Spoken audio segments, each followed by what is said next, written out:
So it is thundering outside, so I might not even be able to work out. And the nice thing about this camera as well is that I don't have to keep on adjusting lighting, like touching here, touching there, whatnot. Well, when I touch certain places, it goes a bit lighter and what have you, but the lighting just kind of stays all throughout. It does not shift, and so I'm not distracted like all the time. Yeah, that's the nice thing about it. I hope that I'm going to be able to exercise today, but if it rains, I won't be able to. It's starting to thunder. I don't know if you can hear that, but I certainly will be able to get this message out, because the Lord is gracious. He's amazing, and he has given me a recording device that doesn't give me problems. Like, praise God.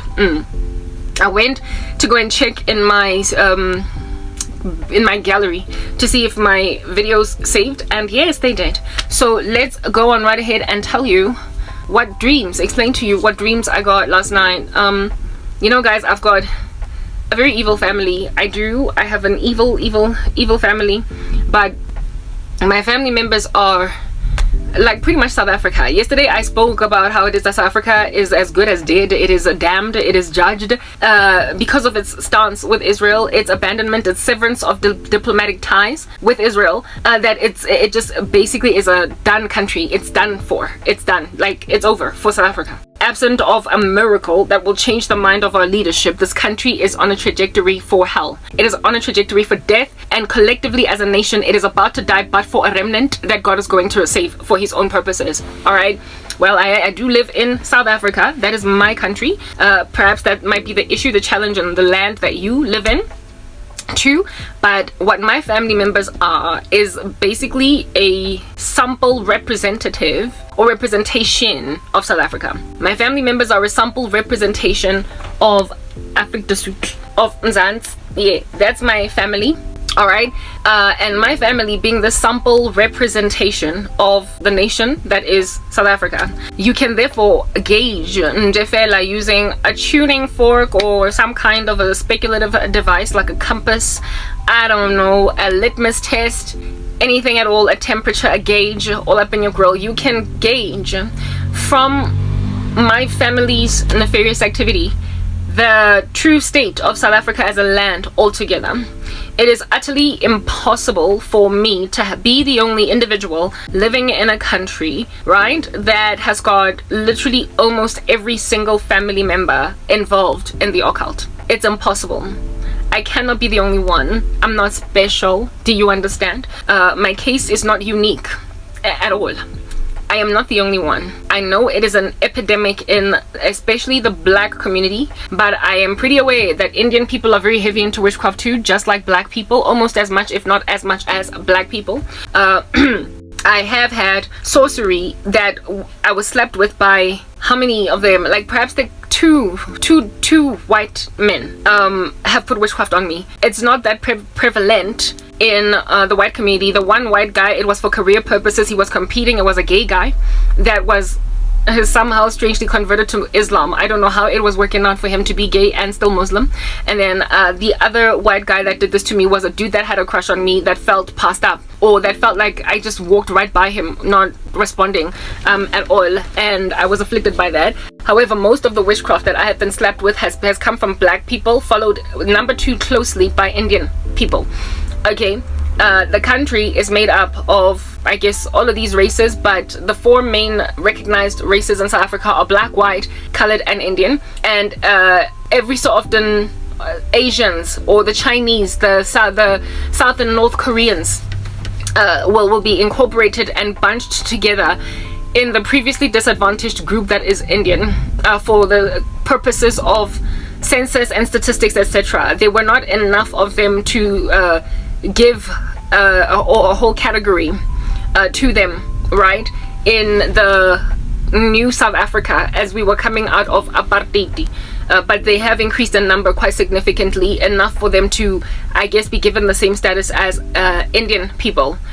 But yeah, so basically we've got some Asians, Indians, who to a certain extent are also Asian but not entirely, right? And then there's coloreds, and then there's blacks, and then there's whites. And out of those groups of people, black people are prolific with sorcery, followed closely, if not at the same scale, as Indian people. And then there's everybody else. Everybody else just falls into everybody else. But despite that, the level of sabotage is prominent across all races, because people are afflictors of one another just because they can, and that's what they do.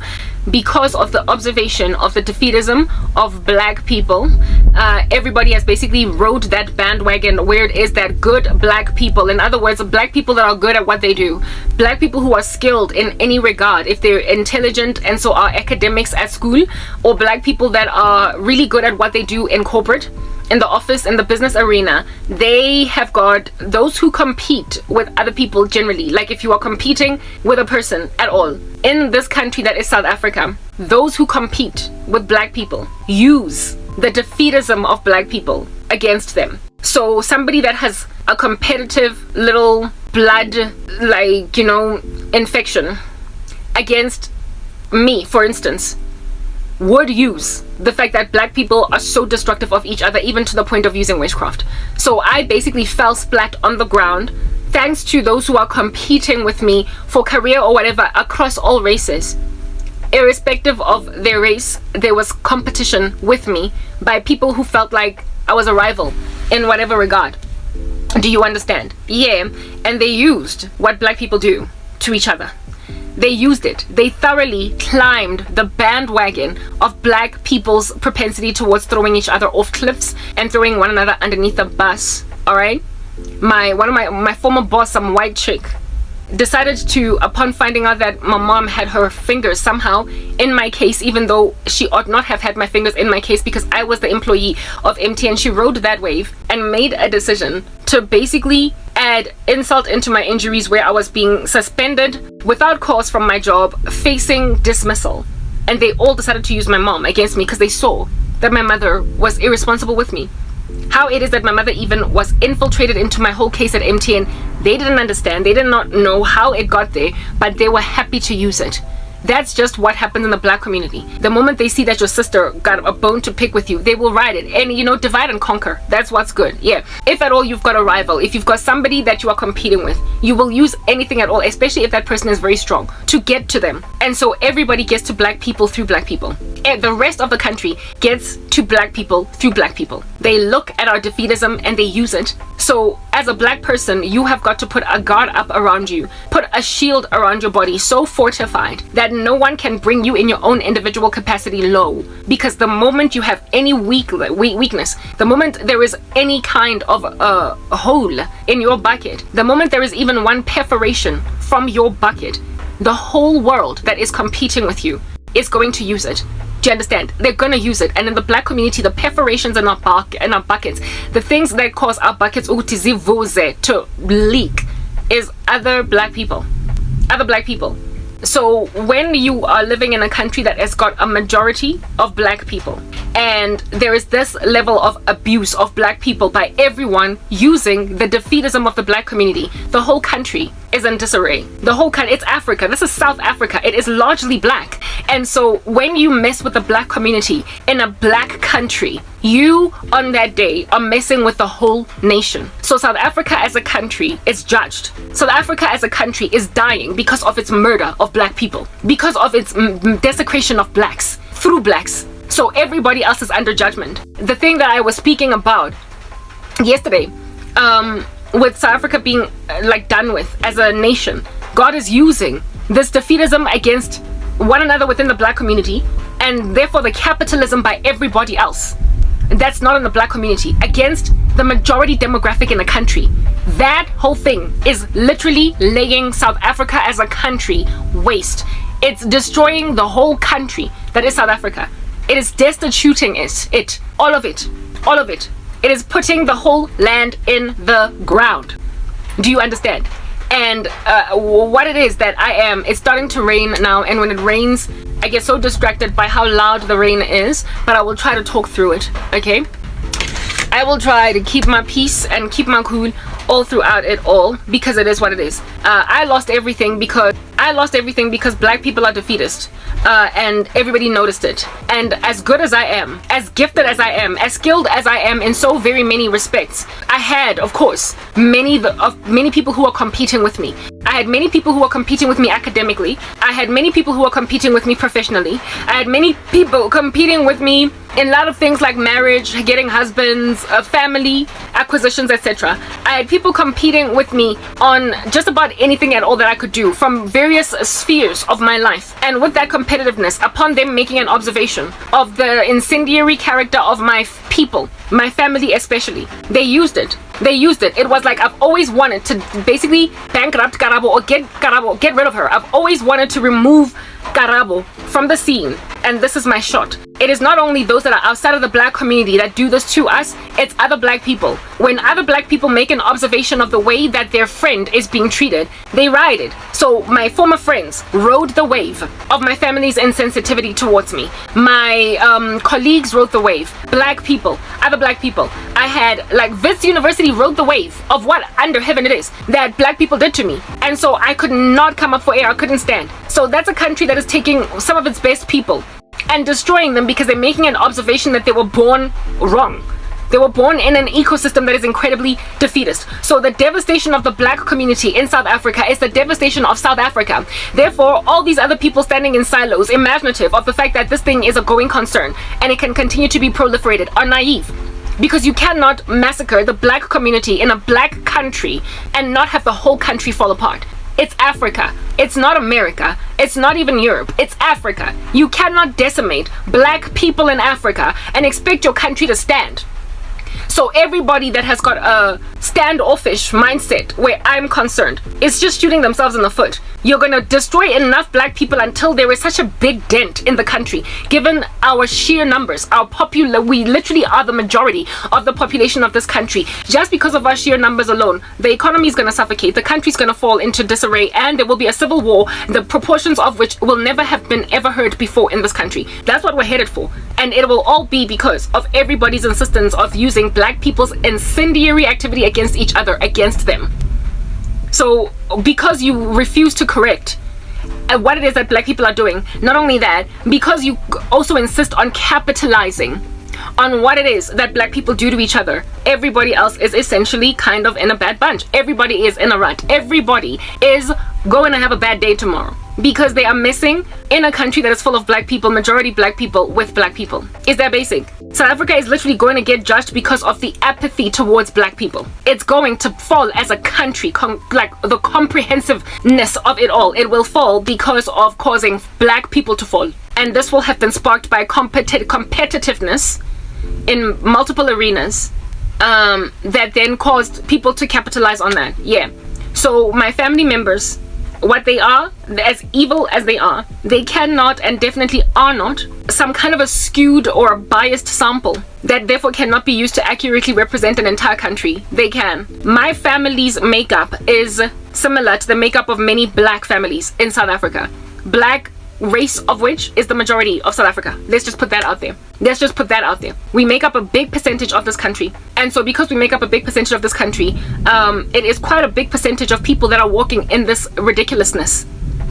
Like, my family is full of witches. Almost everybody is practicing after they get to a certain age, and it is near on guaranteed that by the time kids in my family get to perhaps the age of 25, 6, when they start to graduate to, a professional young adulthood, they start to dabble with witchcraft. It's almost inevitable. It's like a calling. A very evil one. They get pursued by it, and even if you like umuntu agafanelwe a certain thing, and even if there was a time back in the day when they spoke about it very negatively, they nonetheless glide in it. My family members, by the time they get to the age of, let's round it off to the nearest 10, 30. By the time they get to 30, they've dabbled, they've done some kind of witchcraft. Literally almost without fail. Oh, there are very negligible cases of people that have kept their hands pure. Almost everybody by the age of 30 has used witchcraft. And I only use the word almost because it's fair to use the word almost. I'm tempted to say all. Only reason I did not end up using sorcery is because I gave my life before I could to Jesus.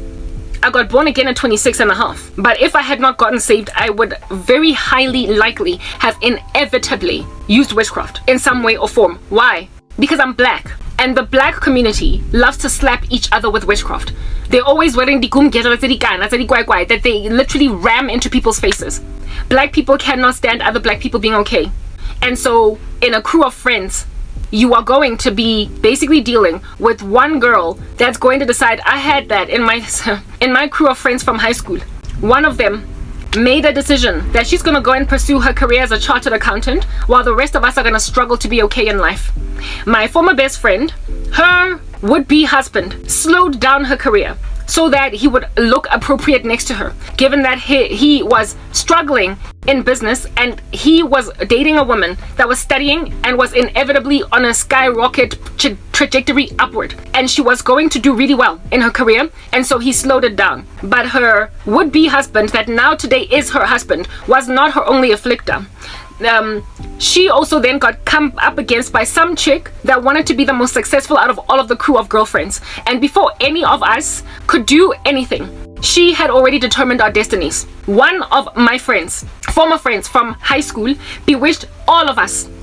There were 7 of us. She bewitched all 6 of us to always be behind her in life. So my former best friend's career was thwarted first by her would-be husband and then this chick. So a double whammy slapped her. Do you understand? The rest of them all put witchcraft on me. What ultimately gets a person to a point where they are gonna bewitch everybody? What makes a person get there? It's embitterment. When you are dancing, prancing, hopping up and down through life, and then you get met with blockages, with chock-a-blocks, that's when you start to consult sangomas, and that's when you also start to want everybody else to be in a bad knot like you. Misery loves a company. So we're using the example of my former best friend.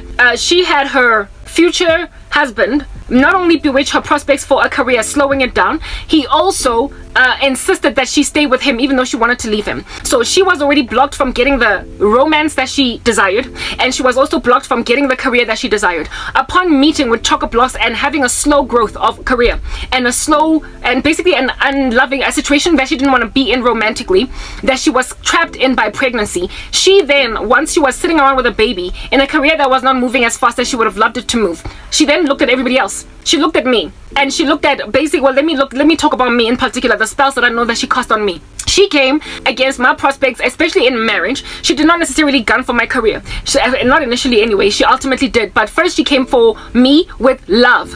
Do you understand? Because she was miserable. And misery loves company. So she wanted to be able to relate in the grain of settling that she was in with someone that she was on the come up with, both of whom were ambitious for certain outcomes in life. And she had already experienced a loss of some of her dreams. And so she wanted somebody to join her in that grain. And so she bewitched me and my prospects for marriage. Kept on getting dreams about her standing in the way of every guy that would pursue me because she wanted me to be regressed. But that witchcraft was a byproduct of some other people's witchcraft. It was a byproduct of the sorcery of this chartered accountant and also the byproduct of the sorcery of the boyfriend. And the things that the rut that she was put in by both people made her insist on putting me in a rut.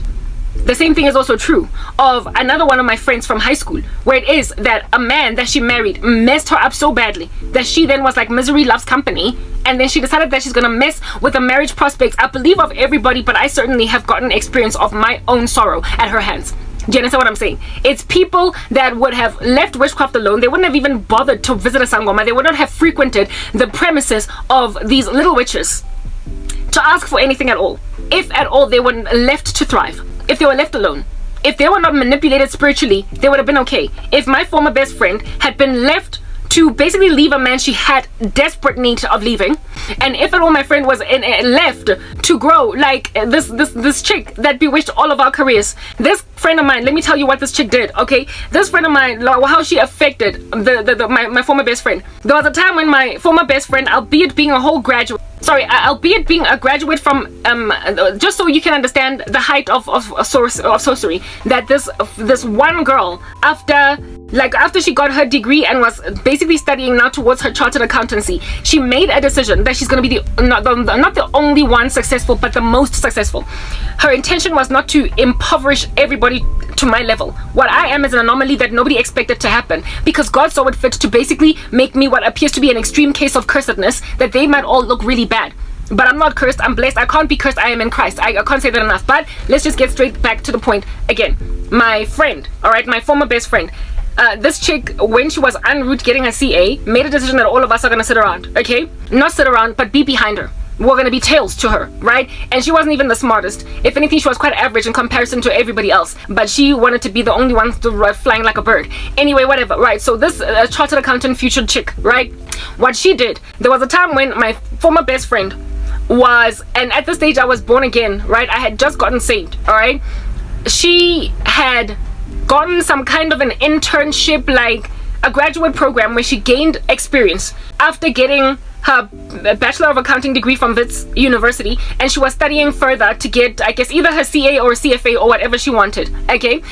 So when you have got that kind of qualification and you also managed to make it into a graduate program, it's highly unlikely as that kind of a graduate from that kind of a university, Wits, to be ignored when you are looking for a job. It's highly unlikely because it is rare, first and foremost, and it was at the time anyway a very highly sought after skill. So to be ignored and to find yourself unemployed for any amount of time is anomalous. But that happened to my friend, and she had to end up working in KZN in some faraway bundu that she did not like, just to make sure that she gains enough experience, do you understand, in order to basically come back to Johannesburg again. The settle of the job in some other province, in some bundu of KwaZulu-Natal, it was not even central Durban. Remember what I said the other day, about wanting to stay in Johannesburg. There was a time when my mom had not paid my fees and I had to leave school, blah blah, all that jazz, yeah. And how it is that I did not want to leave Johannesburg because it is the economic center or hub of it's the largest economy in South Africa, and if at all you want a competitive salary that is going to be the highest in the land, you have to get a job in South Africa, because according to pay scale and according to, I guess, national statistics, South African salaries, Johannesburg, Gauteng salaries, given that we have the largest economy, excel above those of other major cities in the country like Cape Town and Durban, and of course they excel loftily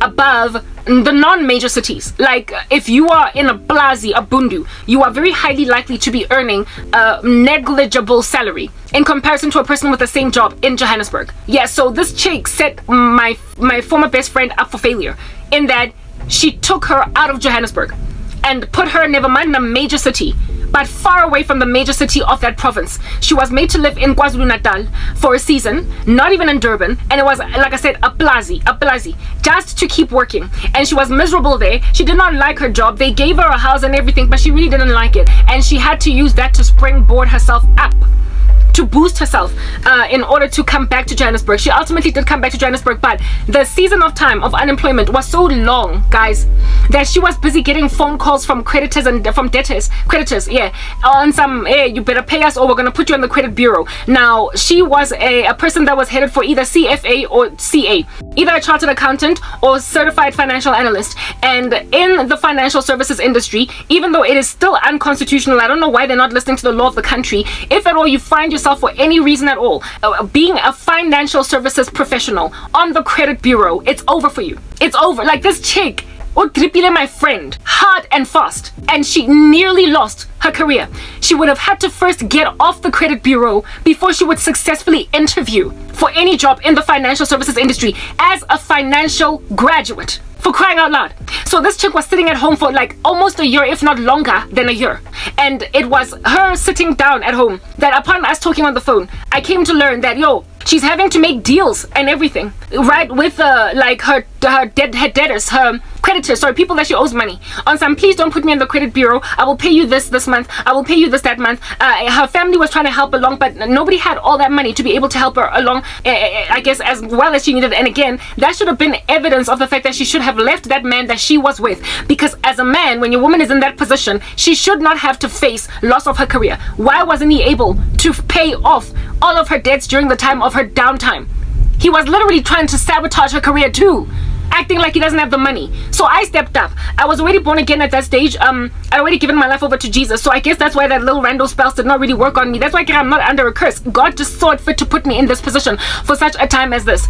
I called her, I was like, my friend, I will give you this much money every single month and you don't have to ever pay me back again. And this is going to enable you to pay some of your debts, because I understand that being a financial professional, you are going to basically be ruined if you find yourself on the credit bureau. You're gonna apply at a Rand Merchant Bank, your FNB, you're gonna apply at Investec, you're going to apply at like a consultancy or whatever. You're gonna apply at KPMG, at PricewaterhouseCoopers, and they're gonna do a credit check on you, and they're gonna be like, this chick is only 26. She's only 26, for crying out loud, and she is already on the credit bureau. We cannot have financial services professionals that are financially irresponsible to a point of ending up on the credit bureau. So this chick set up my friend for failure. She amazingly, miraculously survived. I guess that's what happens when you have somebody standing in the gap for you. I used to pray for her every day to get a job, and I also basically parted ways with something like 2,000 rands of my own salary every month to make sure that wherever it is marked agapatala, so she does not get put on the credit bureau. And in that same time, that's when she agreed, I guess, to relocate, to move out of Johannesburg. Initially, she was not prepared to relocate for the same reasons I wasn't prepared to relocate, but she ultimately landed a job in KwaZulu-Natal. And for her, it was like, it's either that or I find myself just perpetually stranded on the credit bureau as a financial professional. She nearly destroyed my former best friend's career.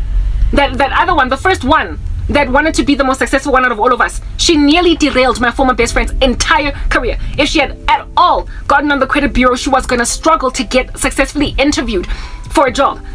She was going like the recruitment agencies that would have called her up based on her CV, based on her skills, based on her academia, based on her degree. They would have called her, can we please come and see you?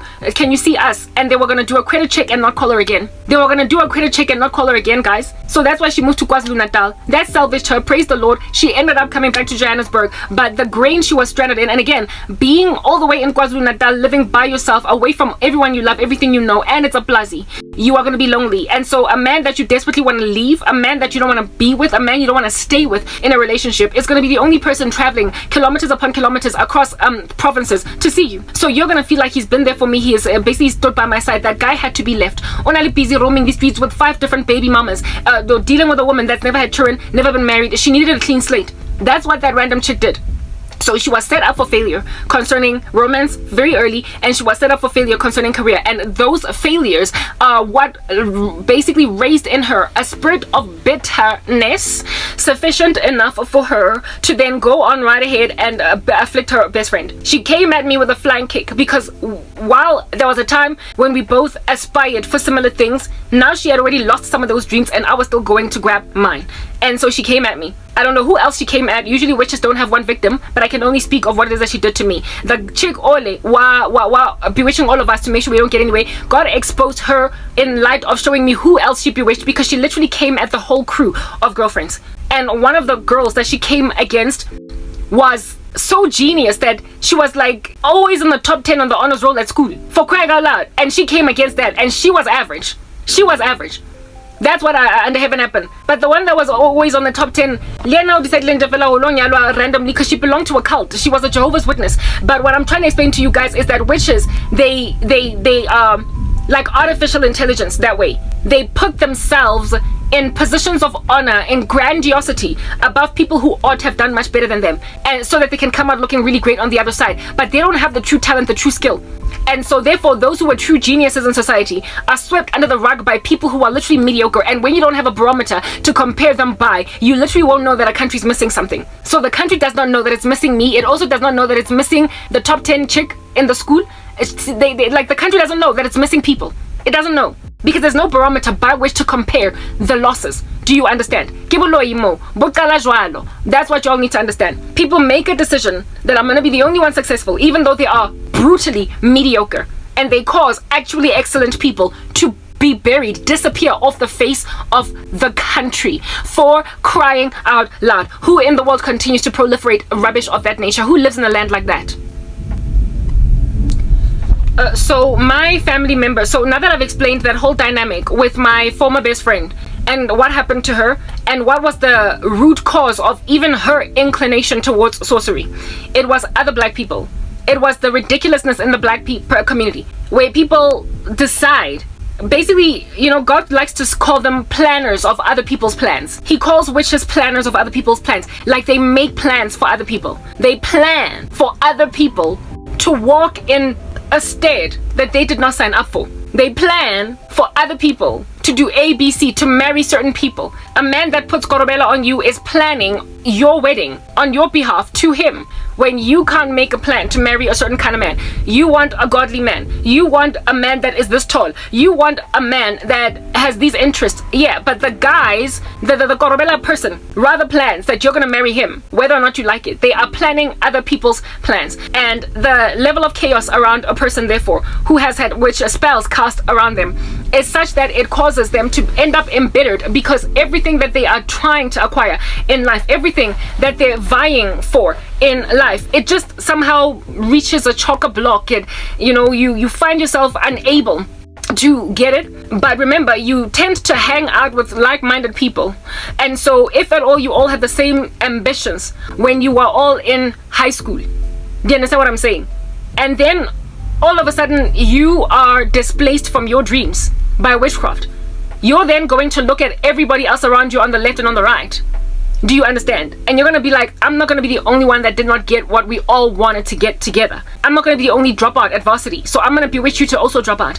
I'm not going to be, etc. They manipulate people's outcomes, and so they cause people to sin. According to the scriptures, it would be better if a millstone were tied around the neck of a person and that person be thrown into the ocean than for them to face God in the judgment if they cause any of these little ones of mine to sin. So in other words, when people cause sin, they are in a far worse state than everybody else around, right? The person who sows discord between brothers, the Bible also says offenses will come. So in other words, sins, offenses, mistreatment, calloused behavior will come.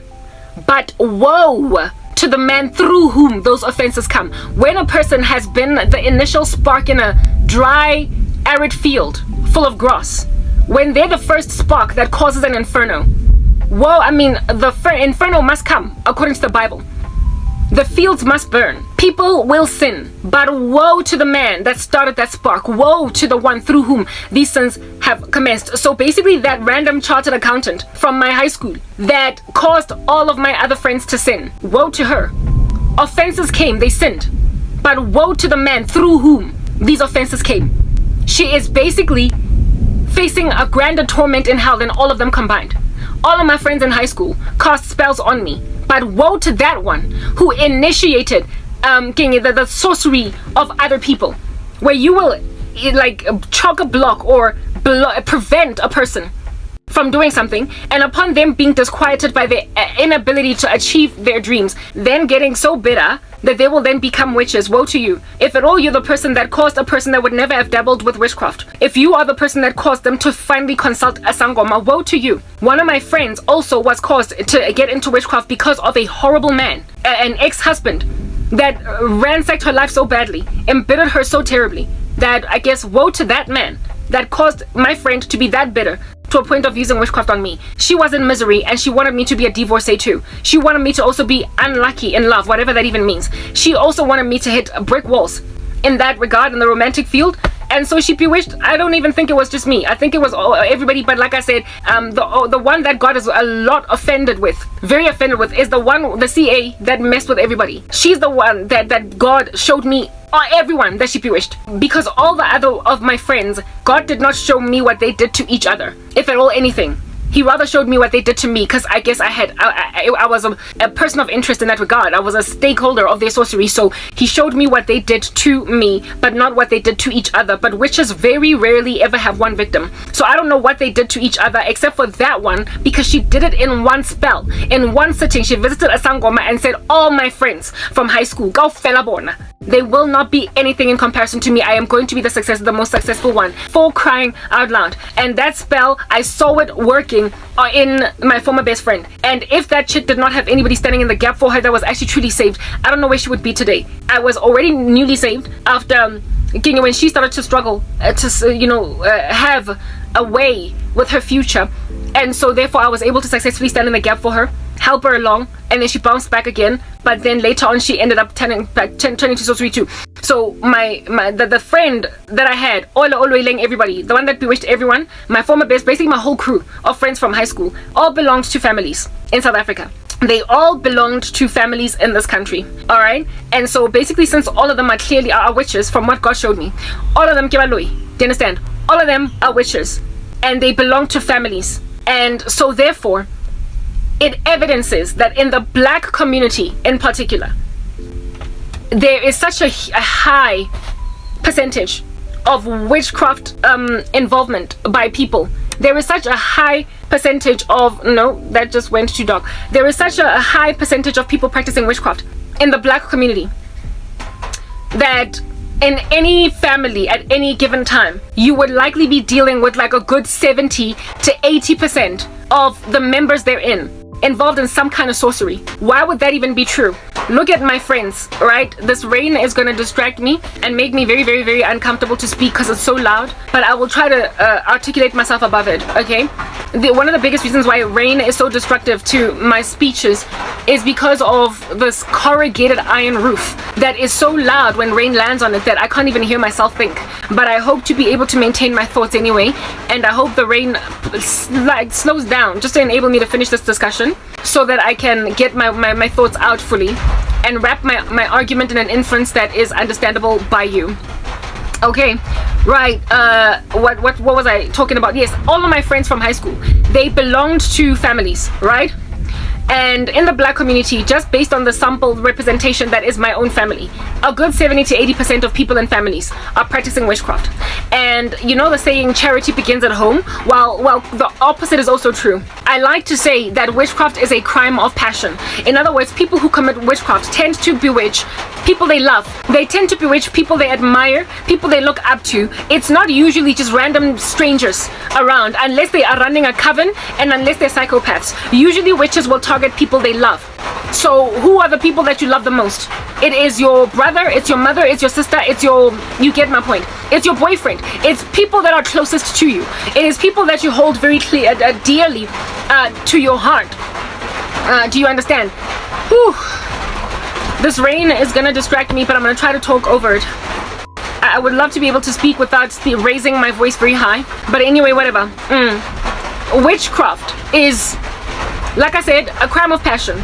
So they tend to focus on people that they do love, meaning that they, of course, focus their energies on family members and friends and close people like boyfriends, you know, colleagues that they look up to or are always talking with, laughing with in the office. Witches rarely ever target strangers at a distance. I have had a few crazy ladies and men bewitch me from a distance that didn't know me, but they're a very small number. Like I said, there will always be outliers in society that do crazy things, and so people who bewitch out of the blue, people that are there at a distance, but they are not many. They don't make up the majority of witches. The majority of witches that will come up against you are in your family. They're in your friendship circle. They are sleeping with you at night. They're your husband. They are your boyfriend. They are your colleague that you're always working closely with in the projects at work. It's people that see you every single day, that talk with you, that pass you pleasantries, that break bread with you. They will be the ones to afflict you. So if those friends of mine could put witchcraft on me since I was their friend, then you can near on with accurate hand to glove success apply what they did to me to their own families. My friend was jealous of my prosperity, for marriage, for love, for all that which I wanted. There is no way, therefore, that she did not come up against her sisters likely. There is no way that she did not come up against other of our friends who were single. She did not want to see anybody happy in love that was close to her. She didn't want to have to cry when she sees other people do well in that area. So it's likely that she might have also cast spells on her sisters. She had two sisters. I don't know if she did, but it's likely. I'm using probabilities over here.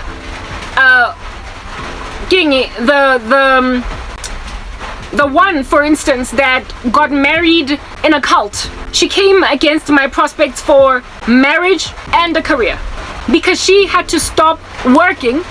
She had to stop working because of the cult. They made her knock door to door as a Jehovah's Witness while she had like a whole financial degree, mathematics degree from university. She was an academic. She was supposed to thrive and get a career, but they made her a stay-at-home Jehovah's Witness wife. So she became embittered and wanted me to basically have her fate. She wanted me to be a stay-at-home wife to some dude in a cult that married me off to him that I don't even love. So it is usually affliction and compromise settling that causes these people to in and of themselves turn to sorcery. And then the one with Jehovah's Witness, this stuff didn't suit her. I don't know. There is no friend of mine, guys. No one in my life looked like the kind of person that would consult a sangoma. I had another friend who was actually the cousin of my former best friend, strangely, but we met in different ecosystems. I met her when I was working at MTN. She and I used to talk all the time about what we wanted in men, and she was older than me by like 3 years.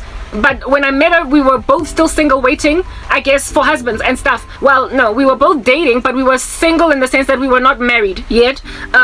She broke up just like I broke up with my ex-boyfriend, with the guy that she was with for very many years. That guy only busy ammo user, not use, what's this? He was toggling 2 girls at the same time. He was dating her and somebody else anyway, so it was great that she broke up with him. Right, and after they broke up, we were even more solidly convicted that the two of us we're not gonna have children out of wedlock. None of us are gonna have children out of wedlock. These men must marry us first. Ain't no man ever gonna convince me to give him a baby. Those are the conversations we used to always have. She met some dude that pressurized her into giving him a baby. This guy was already a baby daddy of 1. He already had a baby mama. He never made an honest woman, and she could not see that as a warning sign. He's the kind of guy that makes a baby and leaves. Do you understand? And this guy gave her so much pressure. He was so wealthy that he could have afforded to take out Lobola real fast. He could have afforded to marry her really quickly. It would not have taken much. But instead, he insisted that, he was such a big baby that would throw his toys out the cot. He basically emotionally manipulated my friend into finally giving him a child. I believe that guy also used witchcraft on her because she literally lost her mind when she was with him. Her family didn't even like him. Yeah, after giving him the first child, you would imagine that Lobola now would finally start happening. No, it didn't happen. She gave him a second child. This guy bought her when she was heavily pregnant with, I don't know if it was a first or a second pregnancy. He bought her some big SUV, some big chunky car. And I'm like, you bought a woman a car, an expensive car, instead of take out Lobola. You know when a man is that narcissistic and that manipulative, when he is so abusive, that he would show a woman that I can afford to take out Lobola, but I just don't want to. You're just gonna give me babies. What the heck? This man already had a baby by some other woman. My friend should have stuck to her guns if she loved him that much, that you will marry me first or I'm getting out of this. But she stuck around, gave him 2 babies, and all she got instead of Lobola was a car. Well, the same friend, the ambitions we had in that we were not gonna give husbands, boyfriends, babies before marriage.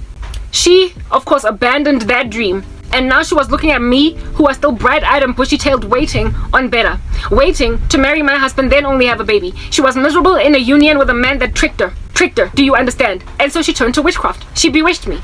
She bewitched my prospects for marriage. I had a dream where she had abandoned the baby that she gave that guy at the corner of a hospital, because she was suffering from postpartum depression. She didn't even want her baby, and she was shoving that baby down my throat on some, you take care of it. In other words, in that dream, she was suggesting, you have a child with some boyfriend, and then you and I can be the same again.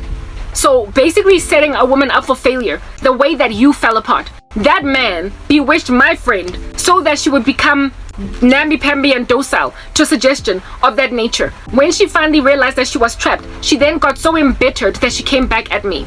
I'm trying to make a point here. That witchcraft begets witchcraft.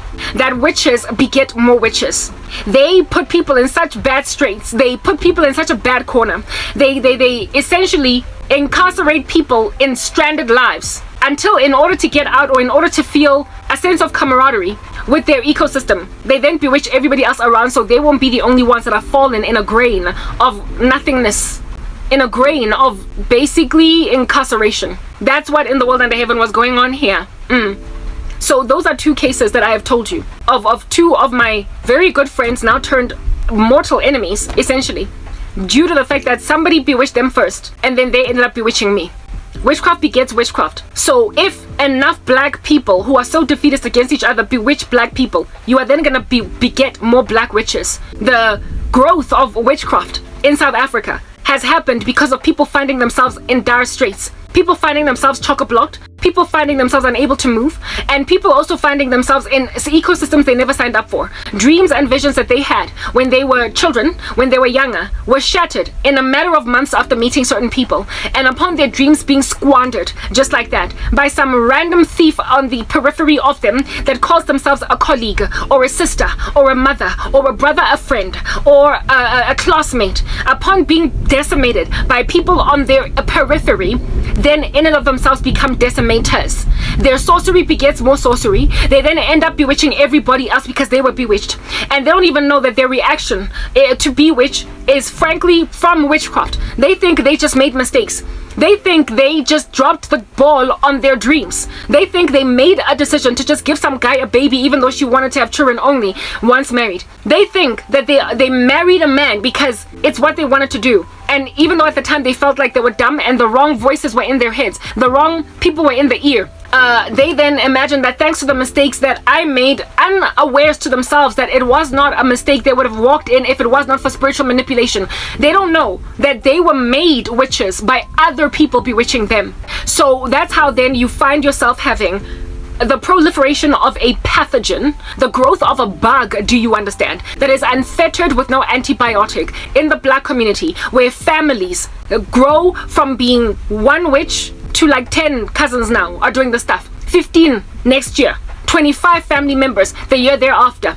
And by the time 5-10 years has progressed, you have got Medea's family reunion of witches. It's more like a coven, where an entire family is now a coven. My own mother was made a witch by her sister, who bewitched her when she was still a teenager. They were still both teenagers. She was older than my mom by a year. And because of all of the chocolate blocks that my mom met later on in life because of her sister, my mother became embittered and started bewitching everything and everyone around her, her friends, etc. blah blah. The witchcraft of my mom's sister is what caused her to end up married to my dad at all. My dad was the absolute wrong fit. He was a wicked man, a horrible guy. He was one of those dogs that are busy sleeping around all over the show. That was my dad. He did not make sense for my mom even in the slightest, and my mom settled for him. And their marriage was also there was a groove put in it. There was a discord sown in a marriage with a man that was already a loose cannon. He was already a loose cannon, and then more witchcraft was put on both him and my mom. My dad was never into witchcraft, but he was just a worthless guy. He was not the kind of man that any woman would want to end up with. He was never serious with anything or anyone. He was entirely selfish. He could never focus on anyone but himself. That was my dad. So she was made to marry my dad. And then after marrying my dad and my mom were then put under a spell in their marriage. It sowed discord in their union so early that they were fighting literally from the time that they tied the knot. By the time that I was made, there was so much war in that marriage, and they got divorced when I was just 5 years old. My older sister and I are separated by 2 years, a gap in between us.